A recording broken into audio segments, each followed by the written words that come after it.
మాజీ లోక్సభ సభ్యుడు ప్రస్తుత డిప్యూటీ స్పీకర్ రఘురామకృష్ణరాజుపై బీహార్ కేడర్ ఐపీఎస్ అధికారి సునీల్ నాయక్ సంచలన ఆరోపణలు చేశారు. దేశవ్యాప్తంగా కలకలం ఈ వ్యవహారం న్యాయ వ్యవస్థ, పోలీసు వ్యవస్థలపై ప్రజల్లో తీవ్ర ఆందోళన కలిగిస్తోంది. నన్ను అబద్ధపు కేసులో ఇరికిస్తానని బెదిరించారు. జగన్మోహన్ రెడ్డి పేరును తప్పనిసరిగా చెప్పాలని తీవ్ర ఒత్తిడి చేశారు.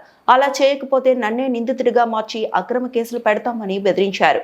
అప్పటి సిఐడి చీఫ్ పేరు కూడా చెప్పాలని ఒత్తిడి. నాపై నిరంతర ఒత్తిడి కొనసాగింది. అబద్ధపు స్టేట్మెంట్లు ఇవ్వమని బలవంతం చేశారు. నిజం చెప్పడాన్ని నిరాకరించడమే నా నేరమైంది. అవాస్తవాలు చెప్పేందుకు నేను అంగీకరించలేదు. అందుకే నాపై వరుసగా అక్రమ కేసులు పెట్టారు. నా వద్ద అన్ని ఆధారాలు ఉన్నాయి. సరైన సమయంలో బయట పెడతా. నేను చెప్పే ప్రతి మాటకు పక్కా ఆధారాలున్నాయి. సమయం వచ్చినప్పుడు దేశం ముందుంచుతా. ఎస్టీగా పుట్టడమేనా తప్ప?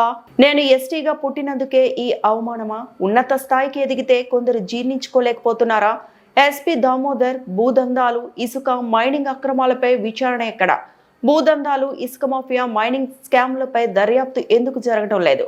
నిజాలను కప్పిపుచ్చే ప్రయత్నమా? నా తల్లి పట్ల అసభ్యంగా, అమానుషంగా ప్రవర్తించారు. నా తల్లి మీద అనుచిత వ్యాఖ్యలు చేసి తీవ్రంగా అవమానించారు. ఇది మానవత్వానికే అవమానం.